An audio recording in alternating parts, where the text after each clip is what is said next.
اعوذ باللہ من الشیطان الرجیم بسم اللہ الرحمن الرحیم رب اشرح لی صدری ویسر لی امری واحلل عقدۃ من لسانی یفقہوا قولی واجعل لی وزیرا من اہلی ربی زدنی علما ربی زدنی علما ربی زدنی علما آمین۔ بسم اللہ الرحمن الرحیم، سورۃ الانعام آیت نمبر 39 والذین، اور وہ لوگ جو کذبوا، جنہوں نے جھٹلایا، بی آیاتنا، ہماری آیتوں کو، صم، بہرے ہیں، وا اور بکمن، گونگے ہیں، فی الظلماتی، اندھیروں میں ہیں، فی میں الظلمات، اندھیرے۔ جن لوگوں نے ہماری آیتوں کو جھٹلا دیا ہے ان کا حال یوں ہے کہ گویا وہ بہرے ہیں، گونگے ہیں اور اندھیروں میں ڈوبے ہوئے ہیں۔ یعنی ایک تو وہ بہرے اور گونگے ہیں، معذوری کا شکار ہے، اور اس پر مزید یہ ہے کہ وہ اندھیروں میں بھی پھنسے ہوئے ہیں۔ یعنی ایک شخص خود اگر نہیں دیکھ سکتا تو کوئی آنکھوں والا اسے خطرے سے آگاہ کر لے گا، بچا لے گا، لیکن اندھیرے میں تو آنکھ والے کو بھی خطرہ دکھائی دی نہ دے تو پھر وہ بھی نہیں بچا سکے گا۔ تو نہ خود بچنے کی اہلیت رکھتے ہیں، نہ دیکھنے والے بچانے کی اہلیت رکھتے ہیں، کیونکہ یہ لوگ اندھیروں کا شکار ہیں۔ اور گونگے بہرے ہونا آپ کو پتا ہے حصی معنوں میں نہیں ہے، صلاحیتیں تو ان کی تھی لیکن حق بات نہیں سن سکتے تو گویا بہرے ہیں، اور حق بات کہنے کی صلاحیت نہیں ہے اس لیے گونگے۔ حق کو سننا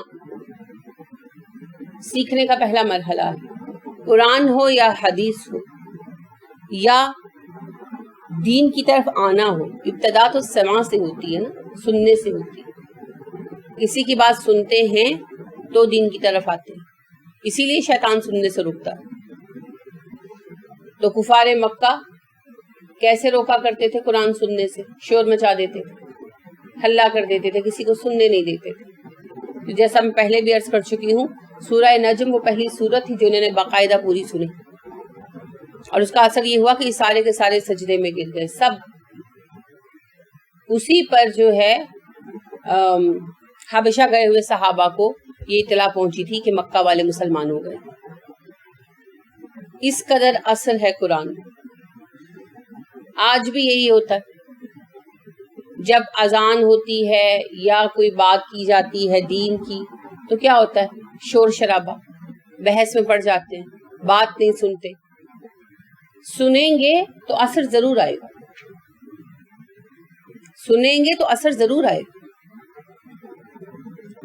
لہذا سننا شرط ہے۔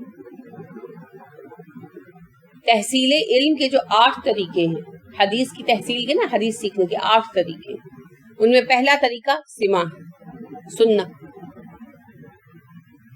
اور سن کر ہی انسان علم لیتا ہے۔ بچہ کتنا کچھ سیکھتا ہے اپنے ماں باپ سے اور ماحول سے، کیسے سیکھتا ہے؟ سن کر۔ بالکل، گونگے جو ہیں، جو بہرے بچے ہیں وہ گونگے خود ہی ہو جاتے ہیں۔ جو آپ دیکھتے ہیں نا بچے گونگے بہرے ہیں، اصل میں وہ بہرے ہوتے ہیں، گونگے انہیں ہونا پڑتا ہے، جب وہ سنتے نہیں تو بولتے بھی نہیں۔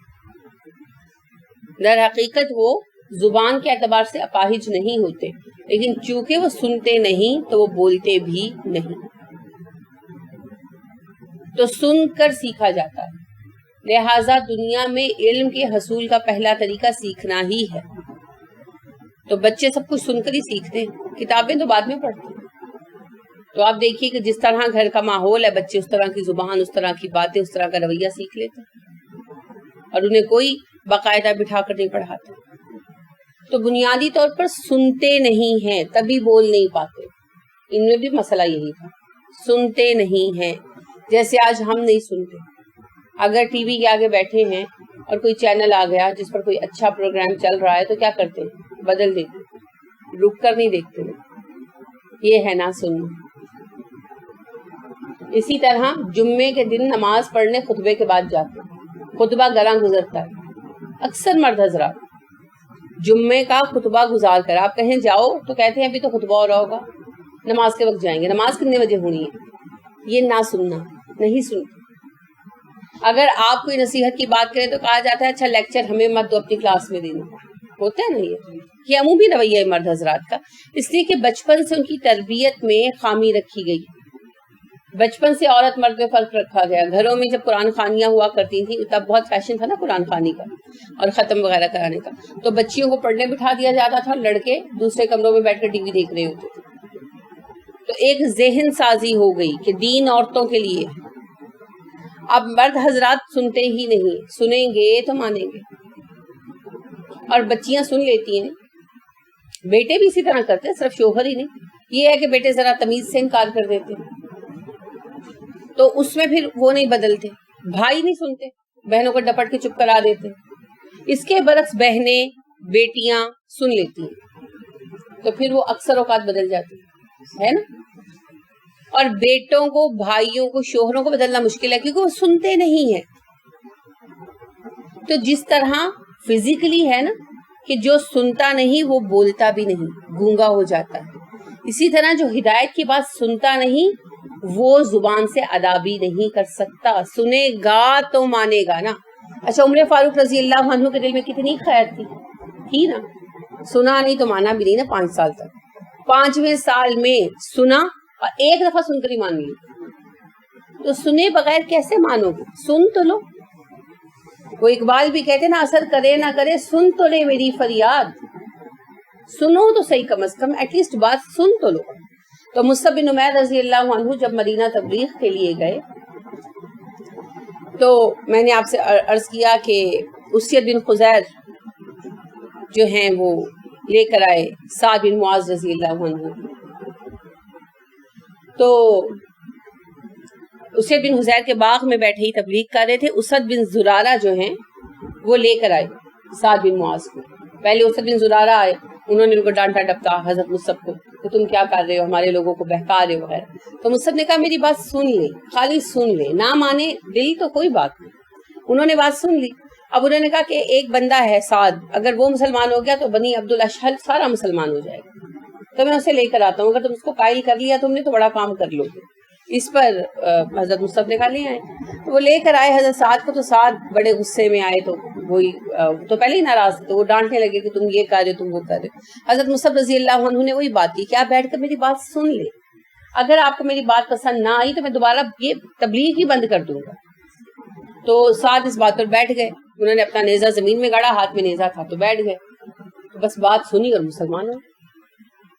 اور پھر بنی عبد الاشہل اپنے قبیلے اوس میں جا کر اعلان کیا کہ اگر تم لوگ مجھے کیسا آدمی سمجھتے ہو، انہوں نے کہا جی آپ بہت بہترین انسان ہیں، تو انہوں نے کہا بس پھر آج جو مسلمان نہیں ہوگا میرا اس سے کوئی تعلق نہیں۔ سارا قبیلہ ایک دن میں مسلمان ہوا۔ سنا تو مانا نا، اگر سنتے ہی نہیں تو مانتے کیسے؟ تو یہاں اللہ فرما رہے ہیں سمم بکمن، بہرے ہیں اس لیے گونگے بھی ہیں۔ تو نہ سننا سب سے بڑی مصیبت ہے، سننے کی عادت ڈالنی چاہیے۔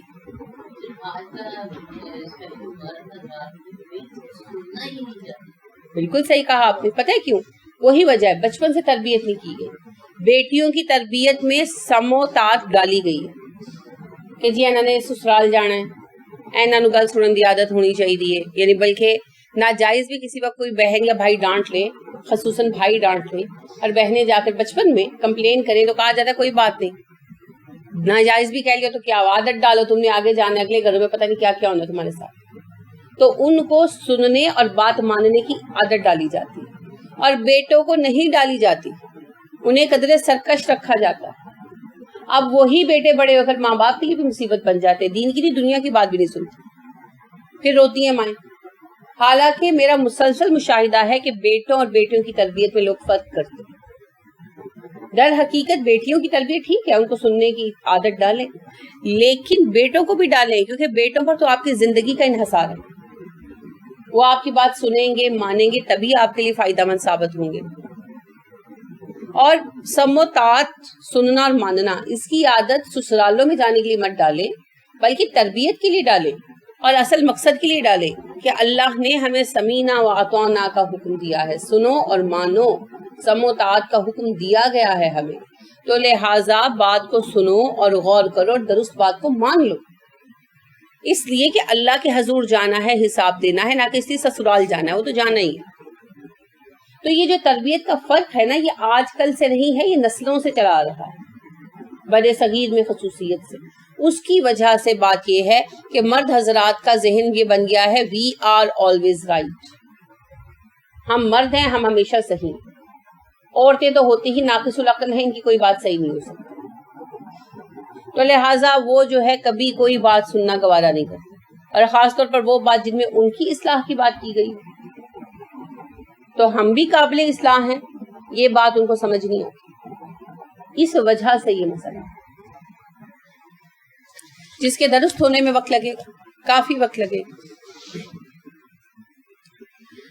تو اللہ یہی ارشاد فرما رہے ہیں کہ جنہوں نے ہماری آیتوں کو جھٹلا دیا وہ سننے کی صلاحیت سے عاری ہیں، اسی وجہ سے گونگے ہیں، حق سن نہیں سکتے، حق کو قبول کرنے کی صلاحیت بھی نہیں رکھتے، اور اس پر مزید یہ کہ اندھیروں میں ڈوبے ہوئے ہیں، یعنی ایک تو ان کا رویہ ایک اندھیرا ہے، ان کا سن نہ سکنا ان کے لیے ایک اندھیرا ہے، ان کی ضد اور جہالت ایک اندھیرا ہے۔ پھر ظاہر ساتھی بھی تو ایسے ہی ہوں گے نا، ضدی اڑیل، تو وہ ایسے ساتھی بھی ایک اندھیرا ہے، تو ان سارے اندھیروں نے ان کو اور مصیبت میں ڈال دیا۔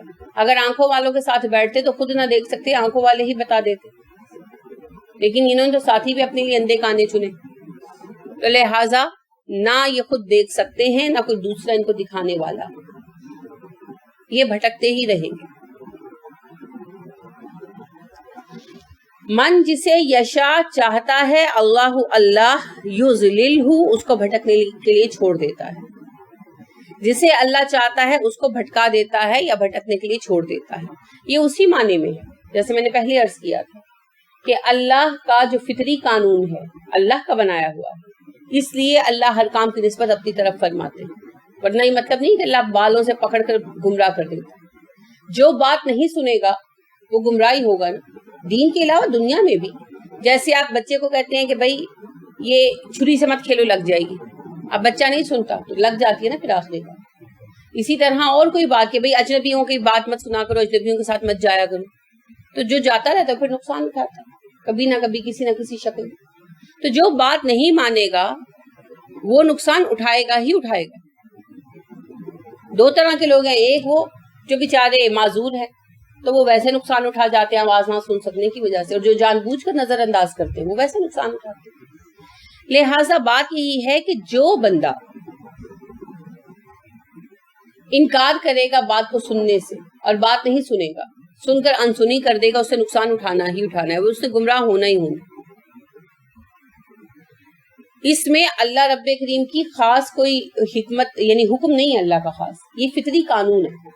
دنیا کے معاملے میں بات نہیں سنیں گے، دنیا کے معاملے میں گمراہ ہوں گے، دین کے معاملے میں بات نہیں سنیں گے، دین کے معاملے میں گمراہ ہوں گے۔ ٹھیک ہے نا؟ اب اللہ اپنی طرف نسبت کیوں کر رہے ہیں؟ صرف اس لیے کہ فطری قانون بھی اللہ کا بنایا ہوا ہے، ورنہ اللہ کسی کو گمراہ نہیں کرتے۔ ہاں دلوں کے حال اللہ جانتے، تو اللہ کو پتا ہے کس کے لیے گمراہی ہے اور کس کے لیے ہدایت ہے۔ یہ تو اللہ کا علم ہے، اللہ کا حکم نہیں ہے، کیونکہ اللہ دلوں کا حال جانتا ہے۔ اس وجہ سے تو گمراہ کیوں ہوئے؟ نہ سننے کی وجہ سے، نہ سننے کی وجہ سے۔ اگر آپ سنتے نہیں ہے بات تو کوئی آپ کو بتا رہا ہے کہ بھئی آپ کا نقصان ہو رہا ہے یا آپ غلط راستے پہ جا رہے ہیں، تو آپ کو پتہ نہیں نہ چلے گا۔ جیسے ہمارے ایک عزیز تھے تو ان کے 2 بچے گونگے بہرے تھے، تو وہ کھیلتے ہوئے ریل کی پٹری پہ چلے گئے، تو ریل آئی تو انہیں پتہ نہیں چلا، تو بچے دونوں مر گئے۔ 12-13 سال کی دونوں کی عمر تھی، جڑواں تھے، تو دونوں مر گئے۔ تو یعنی اللہ رحم فرمائے، کیونکہ چیتھڑے ہی اڑ گئے نا، گاڑی سے جو ٹکرائے، تو کیونکہ وہ سن نہیں سکتے۔ تو جو سنتا نہیں ہے تو پھر اس کو کہیں نہ کہیں حادثے کا شکار ہونا پڑتا ہے، فطری قانون ہے۔ انسنی کرنے والے بچوں کے ساتھ بھی حادثات پھر اسی طرح ہوتے ہیں، جو بات نہیں سنتے، بڑوں کی بات نہیں مانتے، عمومی تجربہ ہے آپ۔ تو یہ فطری قانون ہے، اپنی طرف اس کی نسبت کرنا محض اللہ کا انداز بیان ہے، ورنہ اللہ کسی کو پکڑ کر گمراہ نہیں کرتا۔ تو ان آیتوں سے جو مطلب نکالا جاتا ہے نا کہ جی اللہ نے ہدایت دینی ہے، اللہ نے گمراہ کرنا ہے، وہ مطلب نہیں۔ فطرت کے قانون کے اگینسٹ جا کر اللہ کسی کو ہدایت نہیں دے اور کسی کو گمراہ نہیں کرے. ہاں یہ سچ ہے کہ کس کو ہدایت ملنی ہے کس سے گمراہ رہنا ہے اس کا علم اللہ کے پاس ہے. ہم نہیں کسی کے بارے میں کہہ سکتے. جیسے بعض اوقات ہم کسی بچے سے تنگ آئے ہوں نا تو ہم کہتے ہیں انہیں ہدایت ملنی. تو دراصل یہ ایک بیکار کا جملہ ہے, کیونکہ اللہ کو پتا ہے ہدایت ملنی ہے کہ نہیں ملنی ہے نا. آپ دیکھیے اکرمہ بن ابو جہل جو تھے رضی اللہ عنہ, تو آخر تک مسلمانوں کے خلاف سرگرم عمل رہے اور ضد تھی. تو جس وقت مکہ فتح ہوا تو ان کو پتا تھا کہ مجھے سزا ملے گی, تو بھاگ گئے. تو آپ صلی اللہ علیہ وسلم کے پاس ان کی بیوی, اکرمہ 14 لوگوں میں سے تھے جن کے لیے آپ نے قتل کا حکم بھی صادر کیا, کیونکہ بڑے بڑے جرائم تھے ان کے ذمہ. تو ان کی بیوی نے آ کر کہا کہ اکرمہ کو معاف کر دیں. آپ نے کہا اچھا میں نے معاف کر دیا, اکرمہ ہے کہاں؟ انہوں نے کہا جی وہ تو یمن بھاگ گئے. پھر ان کے پیچھے گئی, ان کو لے کر آئی. یمن نہیں گئے تھے, ابھی رستے میں ہی تھے, ابھی بندرگاہ پہ جہاز نہیں آیا تھا. تو جا کر ملی تو ان کو کہنے لگی واپس چلو مسلمان ہو جاؤ. خود مسلمان ہو گئی تھی. تو وہ کہنے لگے کہ میرے تو قتل کا حکم صادر ہو گیا. وہ کہنے لگی نہیں, میں نے رسول اکرم صلی اللہ علیہ وسلم سے تمہاری معافی لے لی, تم واپس تو چلو.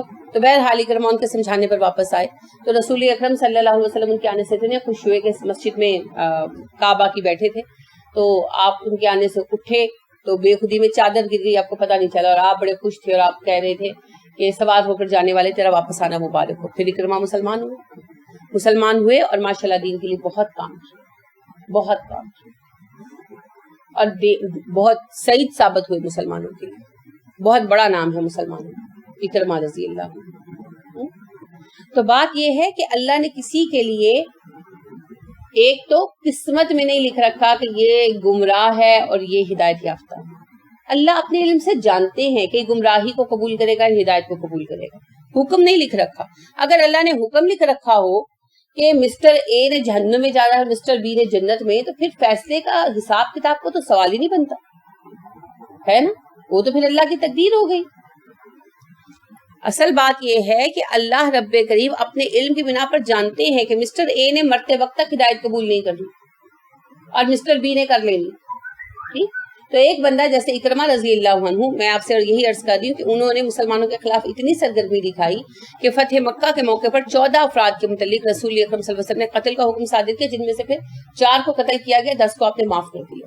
ٹھیک ہے, تو ان میں سے ایک اکرمہ بھی تھے, لیکن اکرمہ مسلمان ہوئے اور دین کا بہت کام کیا اور جہاد میں بہت سرگرم حصے لیے, کئی علاقے فتح کیے.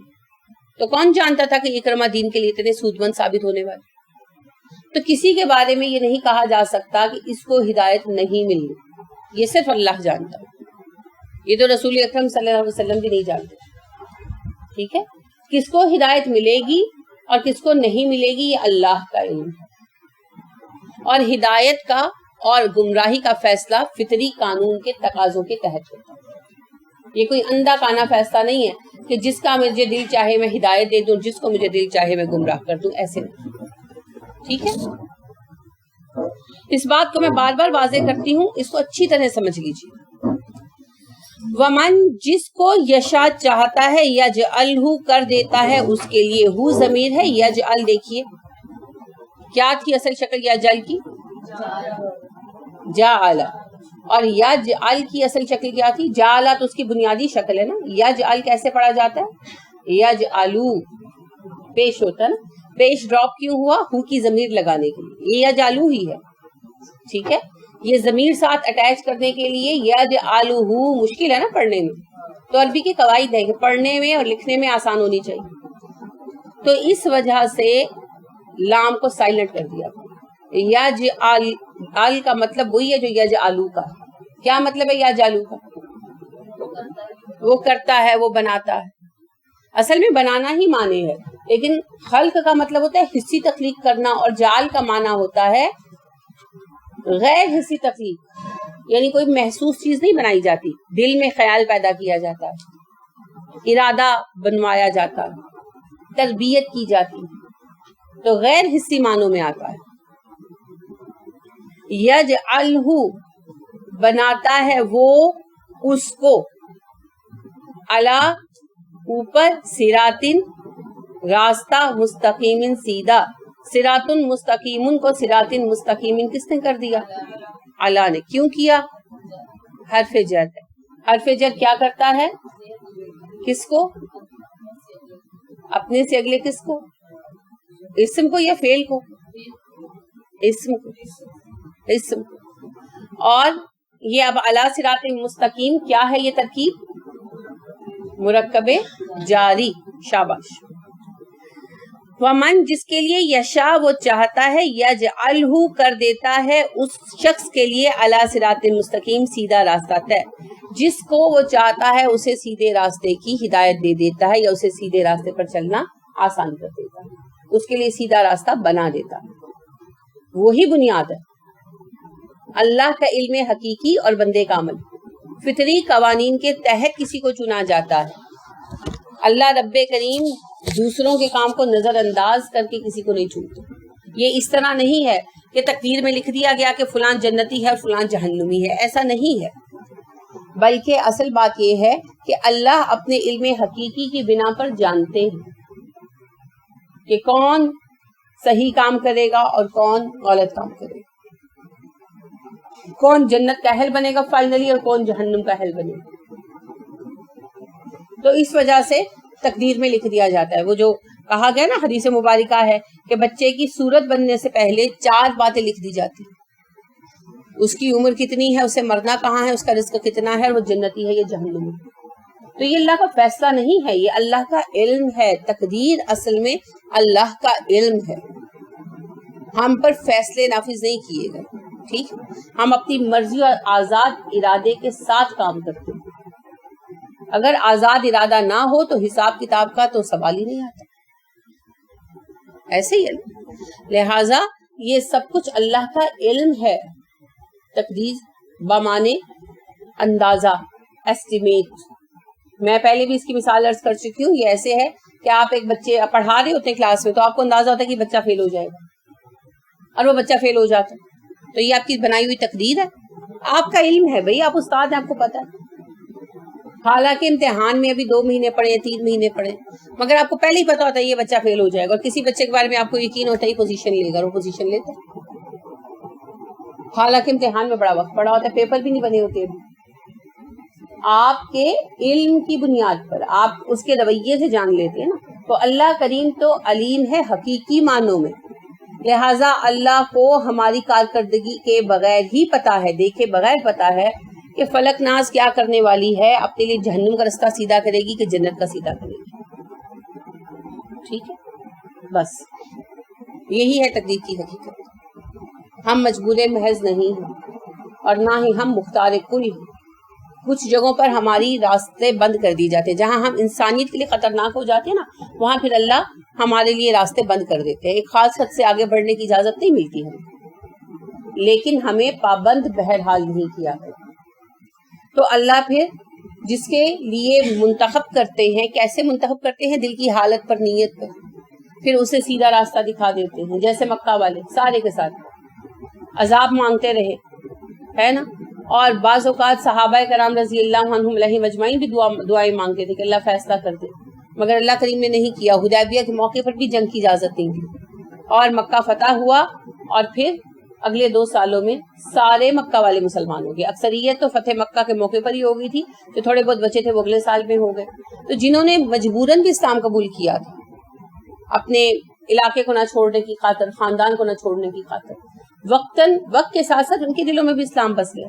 اسلام کی خوبیاں ہی ایسی، جہاں جاتا ہے اپنا گھر بنا لیتا ہے. تو رفتہ رفتہ وہ بھی صحیح مسلمان ہو گئے، اور آج ان کی نسلیں بھی مسلمان اور ہمیشہ رہیں گے. تو اللہ نے ان کے دلوں کو، ان کے ارادوں کو بھانپا. دیکھیں ایک فرق تھا یہود میں اور عربوں میں.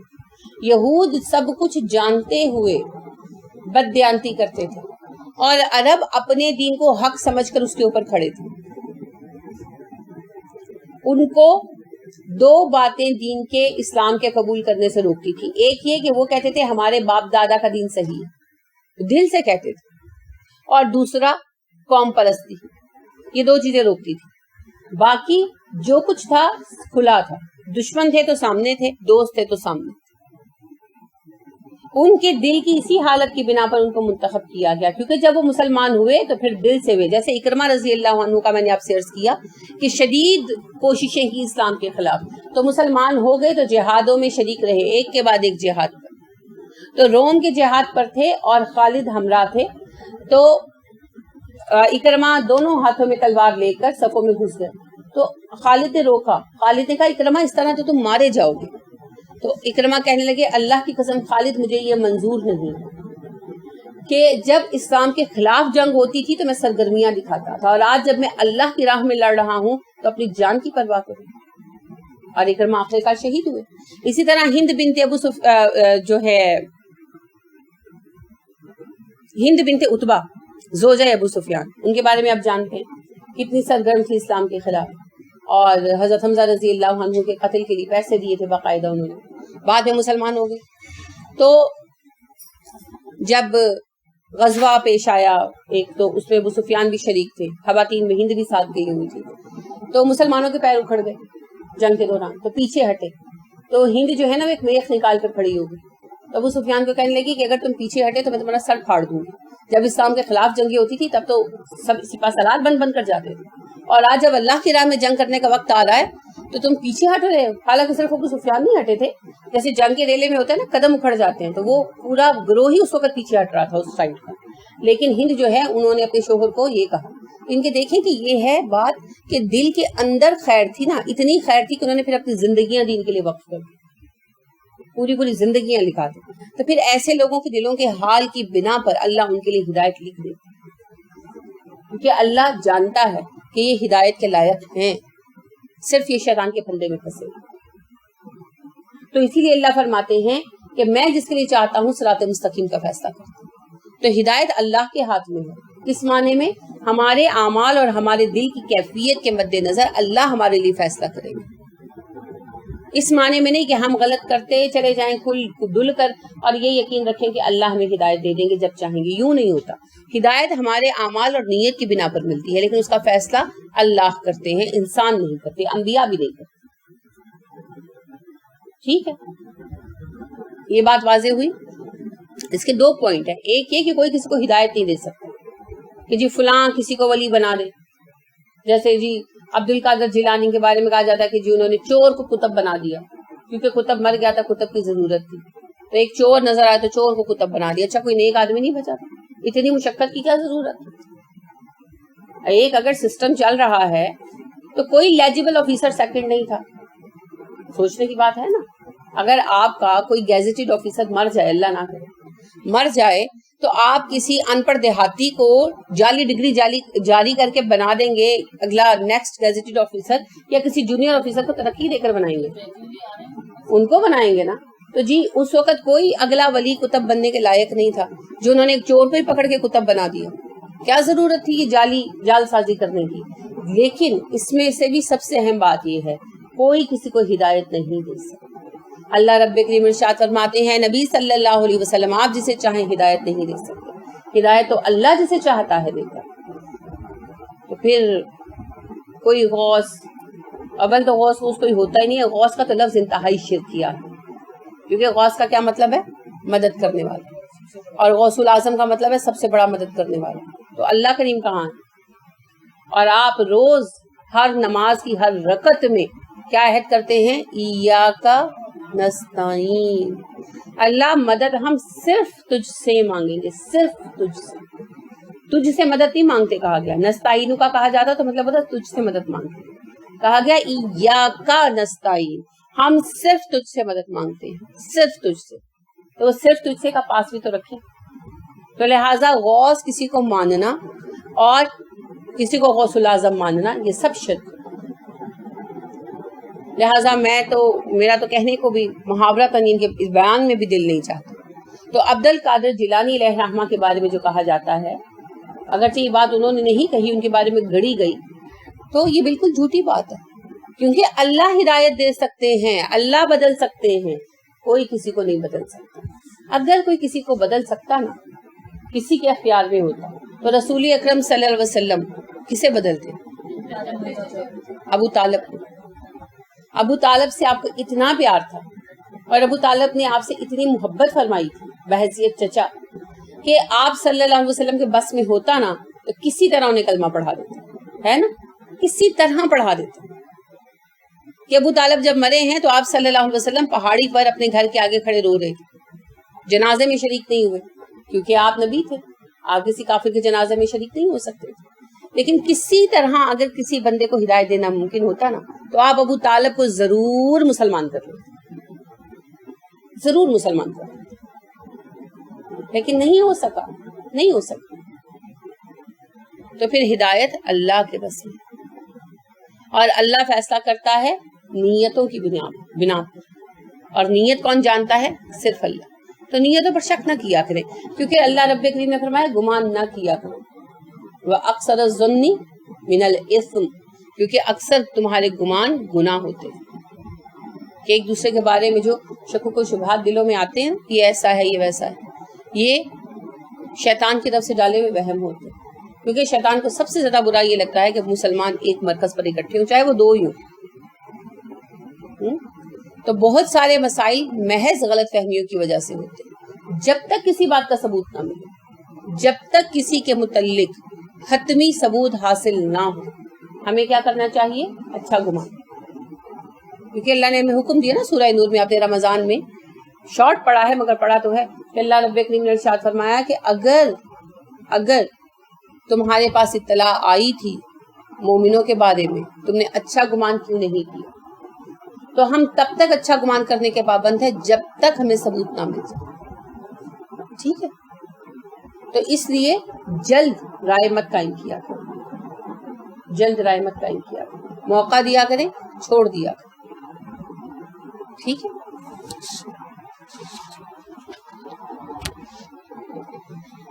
تو میں نے پھر اس بات کو بہت تفصیل سے بیان کیا ہے کہ اللہ جسے چاہتا ہے گمراہ کرتا ہے, اللہ جسے چاہتا ہے صراط مستقیم دکھاتا ہے. کیونکہ ہم نے اس بات کو بہانہ بنا رکھا ہے نا, اللہ جدو چاہے گا ہدایت دے دے گا.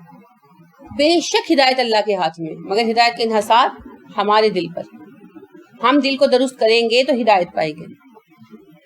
کل کہہ دیجئے ارائیتکم, کیا دیکھا تم نے, ان اگر اتاکم آئے تمہارے پاس عذاب اللہ, اللہ کا عذاب, او یا آتتکم آئے تمہارے پاس الساعۃ قیامت کی گھڑی, غیر اللہ اللہ کے سوا تدعون تم پکارو گے, ان کنتم صادقین اگر تم سچے ہو. آپ ان سے پوچھئے اچھا ذرا غور کر کے مجھے اس بات کا جواب دو کہ اگر آج تم پر اللہ کا عذاب آ جائے یا قیامت آ جائے تو کیا تم اللہ کو چھوڑ کر دوسرے خداؤں کو پکارو گے؟ تمہیں ایسا ہی کرنا چاہیے اگر تم اپنے دعوے میں سچے ہو تو. کیا دعویٰ؟ اللہ کے سوا دوسرے بھی ہیں. تو اللہ کہتے ہیں اگر آج عذاب آ جائے یا آج قیامت آ جائے تو کیا اللہ کے سوا کسی کو پکارو گے؟ اب کفار مکہ مصیبتوں میں نہیں پکارتے تھے ویسے عام طور پر, سفر میں بھی جب جاتے تھے نا تو دعائیں اللہ سے کرتے تھے, آ کے چڑھاوے دیوتاؤں کو چڑھاتے تھے جیسے ہم کرتے ہیں. اللہ سے دعائیں مانگتے ہیں کہ اللہ جی اولاد دے دے, اولاد دے دے. جب اولاد ہو جاتی ہے تو جا کر بابا جی کے مزار پر چڑھاوا چڑھا دیتے. تو اللہ رب کریم یہی کہہ رہے ہیں کہ غور کرو, اگر آج تم پر عذاب آ جائے اللہ کا یا قیامت برپا ہو جائے تو تب تم صرف اللہ کو پکارو گے. تو پھر جو مصیبت کے وقت کام نہ آ سکے وہ کیسا خدا ہے, وہ کیسا رب ہے؟ تو آج ہی چھوڑ دو. قیامت کے دن چھوڑنے کی تو کوئی حقیقت نہیں ہے نا, آج چھوڑو, آج چھوڑنے کی بات. اور اگر تم سچے ہو اس بات میں کہ ان لوگوں کو کوئی اختیار دیا گیا ہے تو سب سے مشکل وقت کون سا ہے؟ قیامت میں. تو پھر اس وقت انہیں بچانا چاہیے, اس وقت آئیں, اس وقت بچائیں, اس وقت تو نہیں آئیں گے. تو پھر سارے گمان جھوٹے ہیں. بل نہیں بلکہ ایاہو صرف اس ہی کو, ایا اونلی ہو اس کو, تدعونا تم پکارتے. جب مصیبت آتی ہے تو تم صرف اللہ کو پکارتے. فیکشفو پھر وہ کھول دیتا ہے. کشف کا کیا مطلب ہوتا ہے؟ کھولنا. کاشف ہوتا ہے کھول دینے والا, دور ہٹا دینے والا. فیکشفو تو وہ کھول دیتا ہے, ما تدعون الی جس کو تم پکار رہے ہوتے ہو, جس کے لیے تم پکار رہے ہوتے ہو. ان شاء اگر چاہتا ہے, اگر اللہ چاہتا ہے تو تمہاری وہ مصیبت دور کر دیتا ہے جس کی وجہ سے تم اللہ کو پکار رہے ہوتے ہو. وتنسون اور تم بھول جاتے ہو, ما جو تشرکون تم شریک ٹھہراتے. جب تم پر مصیبت آتی ہے تو تم صرف اللہ کو پکارتے ہو, اور اگر اللہ کریم چاہتا ہے تو وہ تمہاری وہ مصیبت ہٹا دیتا ہے جس کی وجہ سے تم اللہ سے فریادیں کر رہے ہوتے ہو, اور مصیبت کے وقت میں تم اپنے بنائے شریکوں کو بھول جاتے ہو. اس میں بھی کفار مکہ ہم سے بہتر نہیں تھے پھر, ہے نا. ہمارے ہاں تو آج بھی مصیبت آتی ہے تو کہاں جاتے ہیں؟ بابوں کے درباروں، پیر صاحب کے پاس. اللہ کی یاد نہیں آتی، اور یہ بھی شرک ہے. مصیبت کے وقت غیر اللہ کی یاد آنا شرک ہے. مصیبت کس لیے آتی ہے؟ اللہ کی طرف راغب کرنے کے لیے، رجوع کے لیے. جو دل اللہ سے ہٹے ہوئے ہیں انہیں واپس موڑنے کے لیے کہ چلو ویسے یاد نہیں کرتے تو شاید مصیبت میں یاد کرے. اللہ کہتے ہیں نا کہ جب ہم نے ان پر مصیبت اتاری تو کیوں انہوں نے یاد نہیں کیا اللہ کو، کیوں اللہ کے سامنے جھکے نہیں ان کے دل. تو دلوں کو جھکانے کے لیے آتی ہیں پریشانیاں، بیماریاں، کہ اللہ کی طرف راغب ہو جائیں، پلٹ آئیں اللہ کی طرف. چلو دنیا میں مصروف ہیں، نہیں یاد آ رہا رب، تو بیڈ پر پڑھ کر اللہ یاد آ جائے. تو جنہیں بیڈ پر پڑھ کر بھی اللہ یاد نہیں آتا تو ان سے پھر اللہ ناراض ہو جائے. رسول اکرم صلی اللہ علیہ وسلم نے ارشاد فرمایا، ویسے بھی اللہ خود بھی ارشاد فرماتے ہیں کہ ہم نے قوموں پر مصیبتیں اتاری اس لیے کہ وہ ہماری طرف پلٹ آئے، مگر جب وہ نہیں جھکے اور ان کے دلوں نے رجوع نہیں کیا تو ہم نے انہیں دنیا دے دی. اتنی دنیا دی کہ وہ سب کچھ بھول گئے اور کہنے لگے مصیبت ہم پر آئی تو کیا ہوا، ہمارے آباء و اجداد پر بھی کبھی کبھی آ جاتی تھی. اور پھر وہ دنیا میں مست ہو گئے، اور جب وہ دنیا میں خوب مگن ہو گئے تو پھر ہم نے انہیں کھینچ لیا ایک جھٹکے کے ساتھ. اسی کی تفسیر میں حدیث مبارکہ ہے، رسول اکرم صلی اللہ علیہ وسلم فرماتے ہیں کہ جو بندہ اللہ کا نافرمان ہو پھر بھی اس پر اللہ کی رحمتیں آ رہی ہوں تو تم اس پر رشک نہ کرو بلکہ عبرت پکڑو، اسے ڈھیل دی گئی. تو اصول یہ ہے کہ پہلے تکلیف آتی ہے، بندہ اگر غافل ہو جائے اس پر تکلیف آتی ہے، بیماری یا مال کی تنگی یا کوئی بھی پریشانی، وہ اللہ کی طرف جھک جائے، الحمدللہ مقصد یہی ہے تکلیف کا.